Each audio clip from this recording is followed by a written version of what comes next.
Excellence. For the fourth time in school history, Cincinnati St. Xavier wins the Division I state football championship, their first since 2016.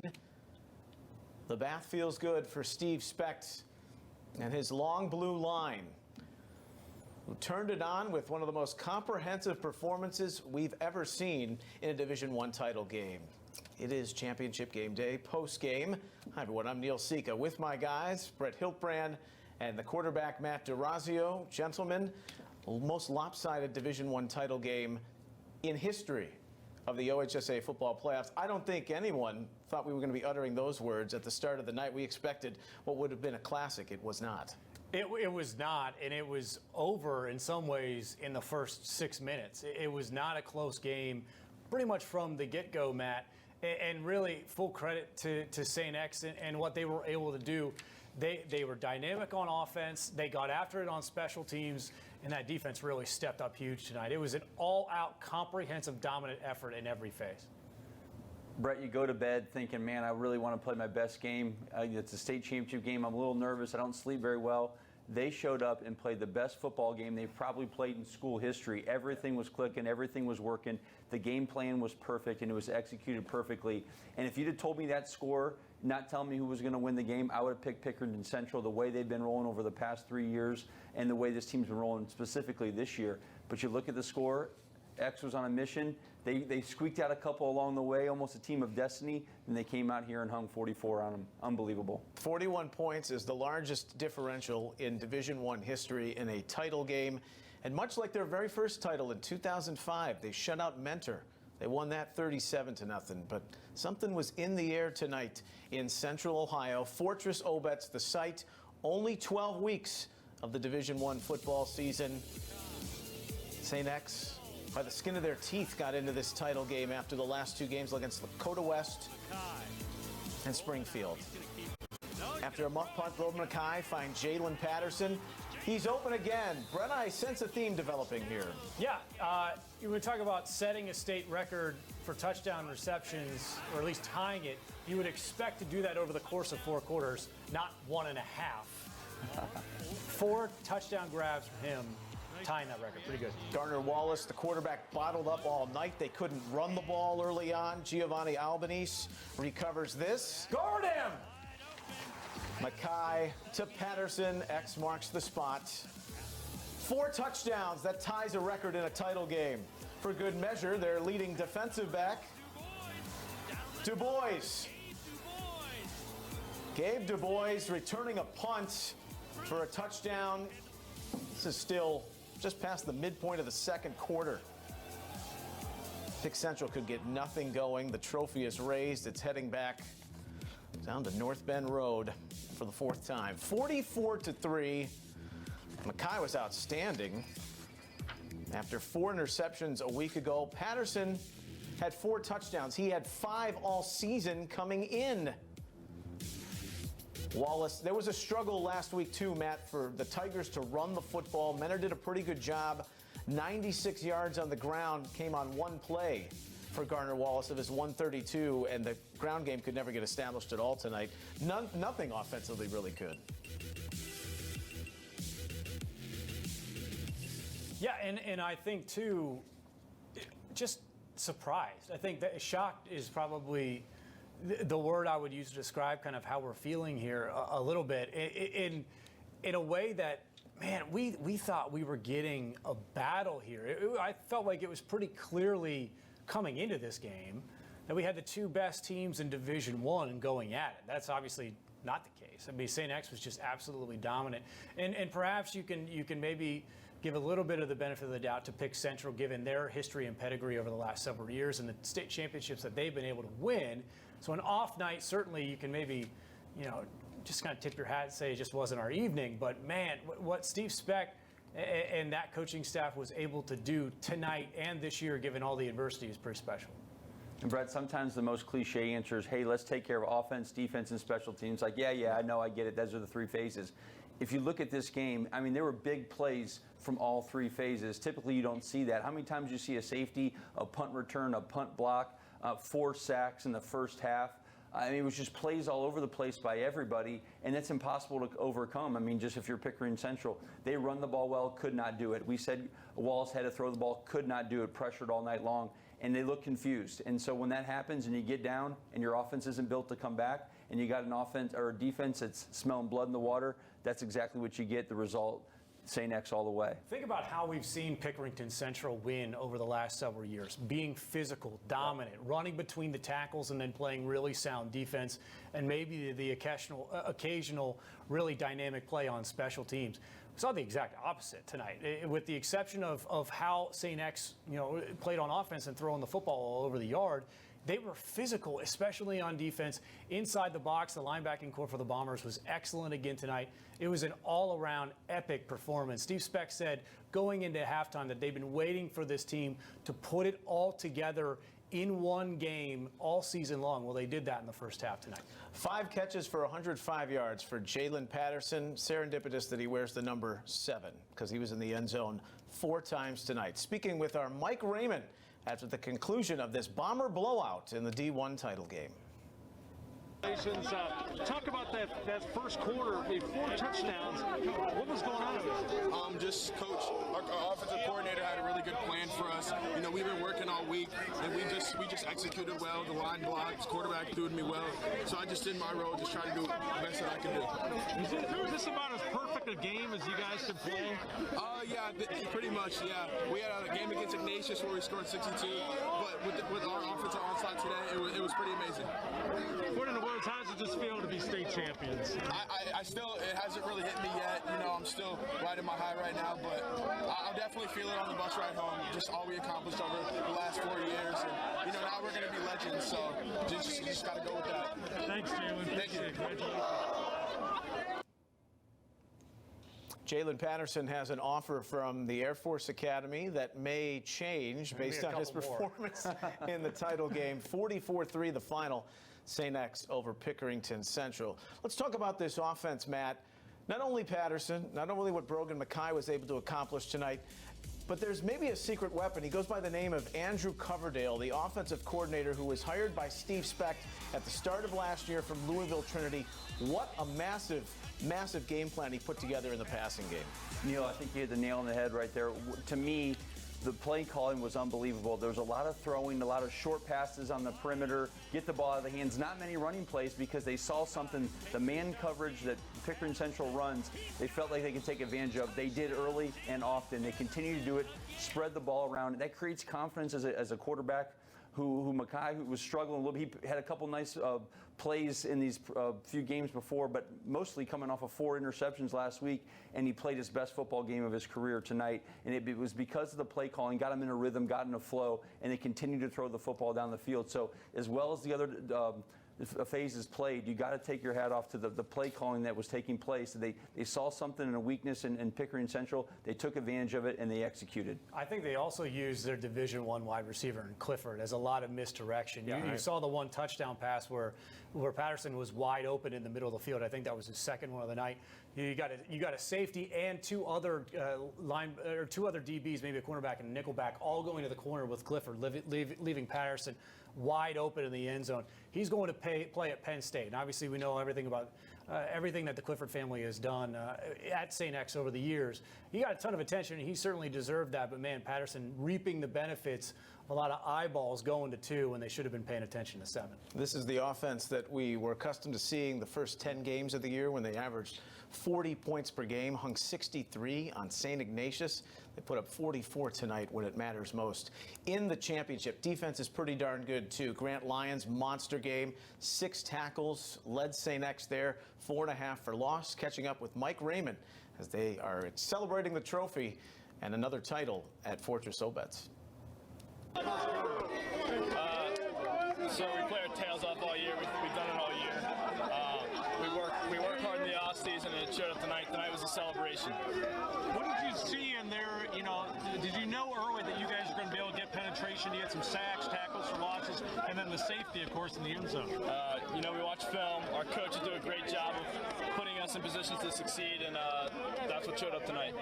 You guys play such a tough schedule the whole year. How much much did that prepare you for tonight? It definitely prepares us.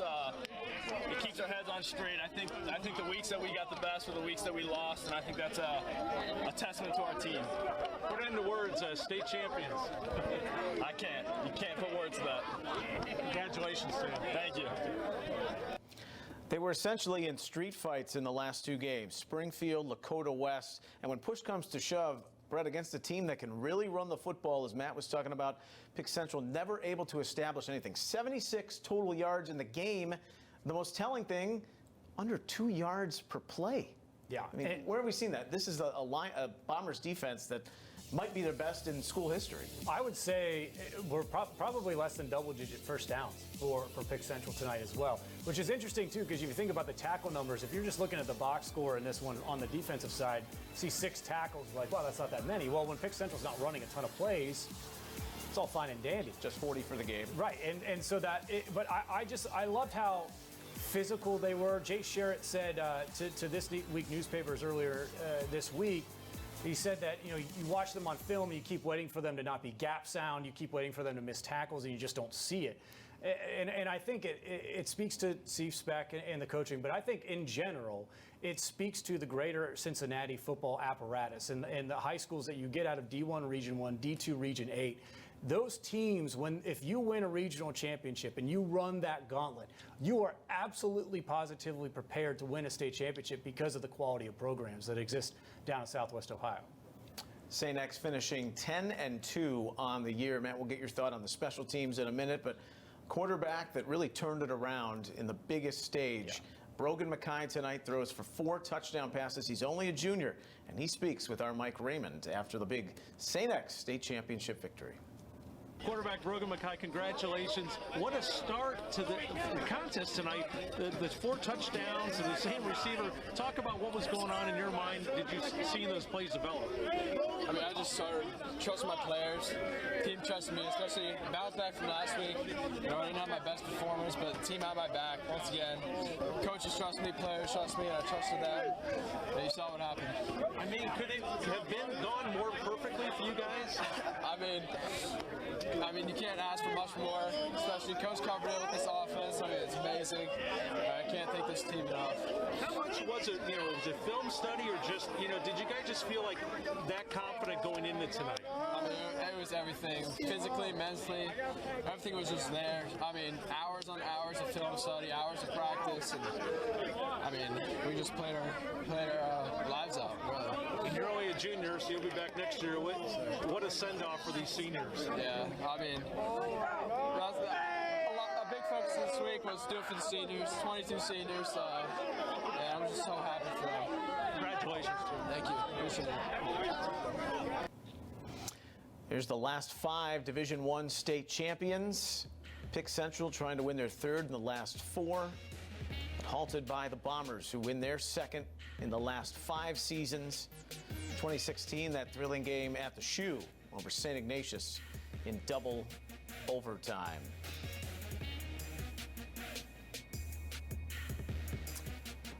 Division II, there were 6 state semifinal games also on tap here tonight in this wild, truncated high school football season. Their state championship games coming up next week on Spectrum News 1. Holben and Avon, the Eagles thinking, Holben again? Victor Dawson in from 11 yards. It was 14-0. Holben's going to run away with it, right? Wrong. Mike Elder's Eagles, they rally in a big-time way. Nico Pappas, Ryan Plasek, 18 yards, ties the game at 14 early in the 4th quarter. Victor Dawson plays the feud. Does it 2 more times, including that touchdown from 4 yards out to put him up 7. He'd add another 28-14. The Holben Knights are going to play for a 5th title in the last 6 years. Who would it be against? LaSalle, the team with the other D2 titles in this time frame? Or Massillon and a rematch from 2 years ago? Zach Branham, 75 yards, running 3 free, taken down at the 5. They'd score 3 plays later. Jamancius Portis, they use him on short yardage situations. Obi gets even, 7-7. Mason Loonsman hits a 33-yard field goal. It's 10-7. This was a defensive struggle. But who's got the big playability through the air? Oh, Brett, it's the Tigers. Zach Catrone, Martravian Johnson, 48 yards with just over 2 minutes left. That's your big boy. 14-10. Massillon's going to play in the state title game for the 3rd year in a row, and it's a rematch from a couple years ago against Hoban, which is a game that we are looking forward to, whether it have been LaSalle or Hoban guys, maybe the championship with all the pedigree of the teams who have won it. But here's Massillon. Yet again, they are on the stage where they could finally take home a playoff title, and Hoban is back and healthy from where they were a year ago. That's going to be a great game. Yeah, and we, the three of us, certainly remember the atmosphere and what it was like just a few years ago on that Thursday night when these two teams got together at Tom Benson Hall of Fame Stadium for a state championship game. That was absolutely, positively electric. And looking forward to that again this year. Obviously not maybe the same amount of crowds. I would be really interested, and this will be a funny conversation as the next however many days go on, who gets tickets in Massillon? What is that like? What's the secondary market like in Massillon for a state championship game? Because if you could only take about 2,000 people, a pretty elite group of people get to the front of the line. But really, really happy for both of those programs. Nate Moore got a contract extension, which is not words we use when we talk about high school football very often. We've got another 3-year deal for Massillon, and he's making the most of that, taking them back to a state title game. Yeah, and Massillon showing up in the state championship game for the 3rd year in a row, almost angry probably at this point, and they need that championship. That's been eluding them for many years, and now they've got a chance to get it. For them, though, they've got a familiar opponent, and Hoban probably mentally has the edge going into this football game, but the way these two defenses are playing, it could be a defensive battle, come next week. So excited about the matchup, 2 premier programs in Division II. We'll see how it unfolds. Timmy Tyrrell and his Knights looking for 5 titles in the last 6 years, and that is the main bout a week from tonight at Fortress Obetz on Friday, the Division II championship. Division III, also in action tonight. How about that? Are you nervous right now, Matt? Stallion Pride. It's going to be pouring purple. They're taking on Alter. They lead the all-time series 11-2. Things are pretty easy when you got this guy running. Quintel Quinn on a night where he'd become the school's all-time leading rusher. It was close early, 9-7 at the half, and then they break it open. This is a powerful offensive line, too, isn't it? 16-7. How about this run? Run so hard to stop effort. 3 touchdowns on the night for him, 135 yards. For the first time since 2009, when they lost to Cardinal Moody. Columbus St. Francis de Sales is going to play for a state championship. 23-13. Ed Domsites had come out, said he tested COVID positive earlier in the week, was watching that one from afar, and a tough loss for the Knights. Chardon, Tiffin Columbian. Mitch Hewitt has the Hilltoppers playing defense the way they played 20 years ago. And then they've got the ground game with this James Pettyjohn. You better learn this name. 4 touchdowns tonight, playing at Brunswick against the Tornadoes in their first state semifinal. That from 35 yards out. Drew Fetchick, the quarterback, keeps this wing one. T look there, that was nice. They raced out to a 33-0 lead.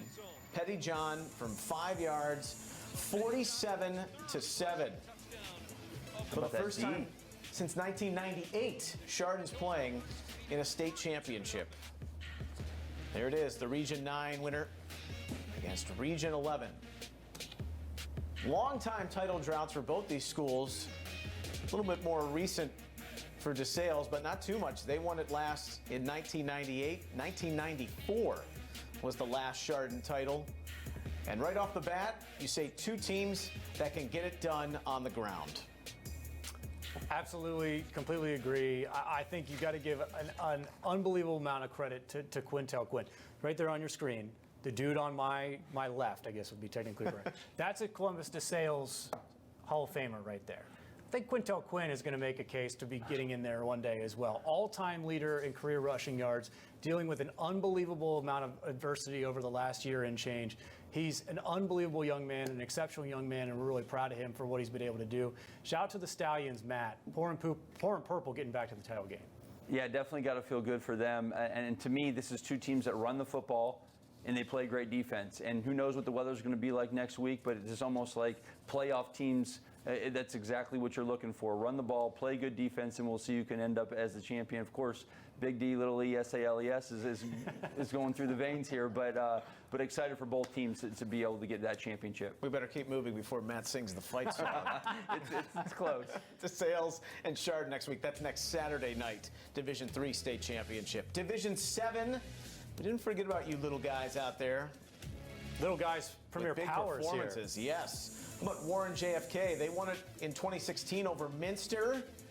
Fell behind early to Newark Catholic on this night. The 7-time champion, Drew Hess, going in from 2 yards out. But the Eagles, Cam Hollabaugh from 7 yards. 7-6 Warren JFK, Hollabaugh. It's kind of more of the same when you look at the Warren JFK offense. They're just going to run it down your throat. They did that tonight and fended off the Green Wave of Newark Catholic. 20-13, the final. New Bremen, Lima Central Catholic put up a ton of points last week. Thunderbirds flying early. Oorah! No, really, that's the quarterback's name. Evan to Brian Hines for 15 yards. 7-0. Hines again. LCC had it going early, fellas.